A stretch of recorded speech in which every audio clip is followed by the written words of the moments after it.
কদম ফুলের মোমো কি তোমরা কখনো ট্রাই করেছো? যদি ট্রাই না করো আমার এই রেসিপিটা দেখে নিতে পারো। প্রথমে সলিড চিকেনের পিস এইভাবে মিহি পেস্ট করে নিয়েছি। তার মধ্যে দিয়ে দিলাম পেঁয়াজ কুচি, আদা রসুন বাটা, গোলমরিচ গুঁড়ো, দিয়ে দিলাম অরিগানো, লেবুর রস, সয়া সস, স্বাদ মতো নুন, সাদা তেল, চিলি ফ্লেক্স আর দিয়েছি কর্নফ্লাওয়ার। তারপর ভালো করে মেখে একটা সাইডে রেখে দেবো। তারপর আগে থেকে বিরিয়ানির চাল ভালো করে ধুয়ে একটু ভিজিয়ে রেখেছিলাম। তারপর হাতের মধ্যে তেল মাখিয়ে এইভাবে গোল গোল পাকিয়ে নিয়েছি চিকেনের যে টপিংসটা আমি তৈরি করে রেখেছিলাম।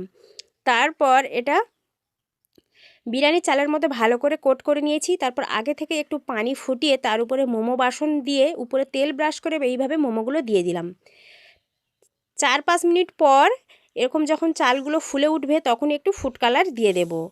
ফুড কালার দেওয়ার পর আবারও ঢাকনা দিয়ে ঢেকে রাখবো ওই 6 থেকে 7 মিনিট মতো। 6-7 মিনিট পর কিন্তু রেডি হয়ে যাবে আমাদের এরকম সুন্দর আকর্ষণীয় কদম ফুলের মোমো রেসিপি। ফুল রেসিপিটা বড় ভিডিওর লিঙ্কটা এই ভিডিওর কমেন্ট বক্সে দেওয়া থাকবে, তোমরা দেখে নিও। ভালো লাগলে লাইক, কমেন্ট, শেয়ার। আল্লাহ হাফেজ।